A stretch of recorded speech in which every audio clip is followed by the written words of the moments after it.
আসসালামু আলাইকুম, আশা করি আপনারা ভালো আছেন। আজকে আমরা ভূগোল দ্বিতীয় পত্র একাদশ এবং দ্বাদশ শ্রেণীর ভূগোল দ্বিতীয় পত্রের দ্বিতীয় অধ্যায় জনসংখ্যা এই বিষয়টা নিয়ে আজকে আমরা আলোচনা করব। এখানে জনসংখ্যা কি, জনসংখ্যার ধারণা, জনমিতি, জনমিতির বৈশিষ্ট্য, উপাদান আমরা বুঝতে পারি না, একটার সাথে আরেকটা গুলাই ফেলি। কিভাবে আমরা সহজ কৌশলে জনসংখ্যার ধারণা, জনমিতির উপাদান, জনমিতির উপাদানের বৈশিষ্ট্যগুলা আমরা খুব সহজে মনে রাখতে পারি, আমরা সেই বিষয়টা নিয়ে আজকে আলোচনা করব। চলুন আমরা জানার চেষ্টা করি।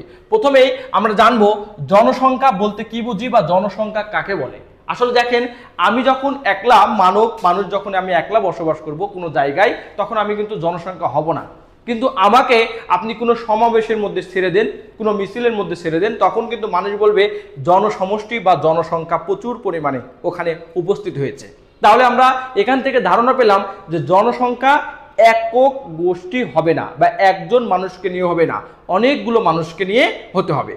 তাহলে আমরা যদি এখান থেকে একটা সংজ্ঞা এরকম করে আমরা লিখতে চাই বা বলতে চাই যে কোনো একটা নির্দিষ্ট ভূখণ্ডে, সেই ভূখণ্ডে স্থায়ীভাবে বসবাসকারী কোনো জনগোষ্ঠীকে জনসংখ্যা বলে, তাহলে দেখেন তো হবে না। মানে কোনো একটা নির্দিষ্ট ভূমি বা ভূখণ্ডে এখন মানুষ কি করবে, অনেকগুলো মানুষ যখন একসঙ্গে বসবাস করবে, অনেকগুলো যখন স্থায়ীভাবে বসবাস করবে, অনেকগুলো জনগোষ্ঠী, অনেকগুলো গোত্র যখন একসাথে বসবাস করবে, তখন ওই ভূখণ্ডের ওই জনগোষ্ঠীকে কি বলবে, জনসংখ্যা বলবে। তাহলে আমরা ধারণা পেলাম যে জনসংখ্যা কি, যে কোনো ভূখণ্ডে স্থায়ীভাবে বসবাস করা অনেকগুলো গোত্র গোষ্ঠী বা জনগোষ্ঠীকে জনসংখ্যা বলি। তার মানে জনসংখ্যা কোনো সিঙ্গেল ওয়ার্ড নয়, এটা হচ্ছে প্লুরাল ওয়ার্ড। ওকে, এবার চলেন যে জনসংখ্যার বা জনমিতিটা কি এইটা আমরা বুঝবো এখন, তারপরে জনমিতির উপাদানটা বুঝবো।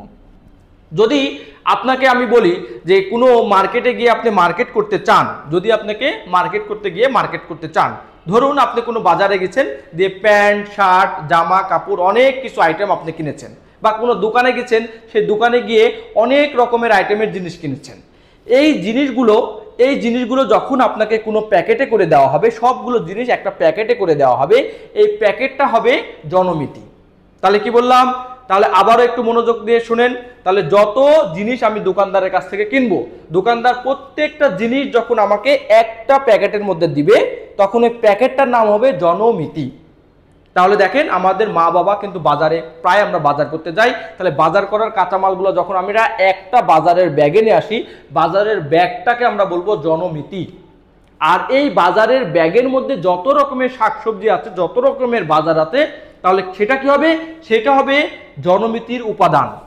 তাহলে দেখেন, ব্যাগটা যদি হয় জনমিতি, তাহলে ব্যাগের ভিতরে যা থাকবে সব ওই জনমিতির উপাদান হবে।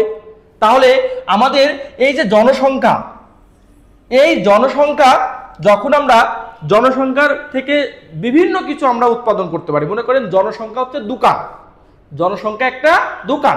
এই দোকানে গিয়ে আপনি জনসংখ্যাকে নরগোষ্ঠী বের করতে পারবেন, মানে জনসংখ্যার থেকে নরগোষ্ঠী বের করতে পারবেন। নরগোষ্ঠী কি, মানে জনসংখ্যা কিভাবে উৎপত্তি লাভ করলো, আগে কেমন ছিল, কিভাবে তারা সমৃদ্ধি হলো, কিভাবে তারা বসবাস করা শিখলো, কিভাবে জনসংখ্যায় পরিণত হলো। এই যে মানব জাতির যে ইতিহাস, এই ইতিহাসটাই হচ্ছে নরগোষ্ঠী। তাহলে আপনি জনসংখ্যা নামক দোকানদারের কাছ থেকে এই নরগোষ্ঠী বের করতে পারবেন না, অবশ্যই পাওয়া যাবে। তারপরে দেখেন, এই জনসংখ্যা থেকে আমরা জন্মহার বের করতে পারবো, কারণ জনসংখ্যা মারা যাচ্ছে কত বা জীবিত হচ্ছে কত, এই জন্মহারটা আমরা বের করতে পারবো না। প্রতি বছর এই জনসংখ্যা নামক দোকানদারের কাছ থেকে আমরা এটা বের করতে পারবো না, পারবো।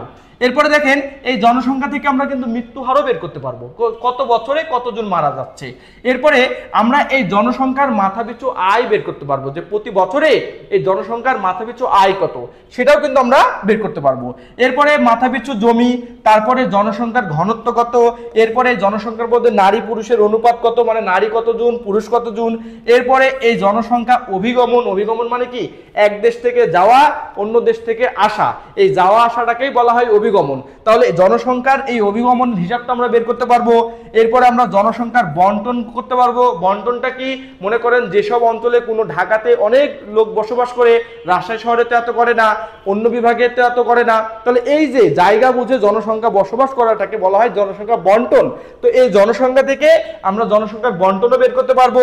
এরপর দেখেন, জনসংখ্যা সামাজিক ও সাংস্কৃতিক কার্যাবলী, এই জনসংখ্যা সমাজে কি কাজ করে, তারা সাংস্কৃতিকভাবে কি কি উদযাপন করে, এইগুলোও কিন্তু আমরা এই জনসংখ্যা নামক দোকানদারের কাছ থেকে এই জিনিসগুলো আমরা বের করতে পারবো।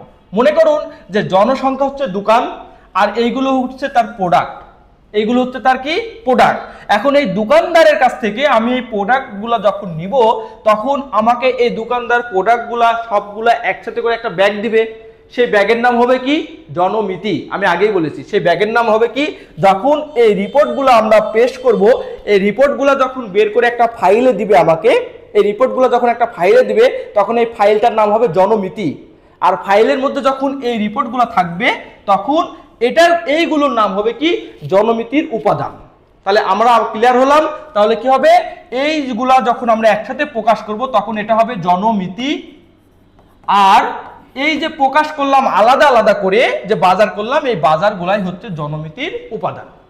এরপরে আমরা দেখলাম জনসংখ্যার ধারণা, জনসংখ্যার জনমিতির উপাদান। নতুন কোনো সমস্যা, নতুন কোনো বিষয় নিয়ে আবারও হাজির হবো। ততক্ষণে সুস্থ থাকো, ভালো থাকো, আল্লাহ হাফেজ।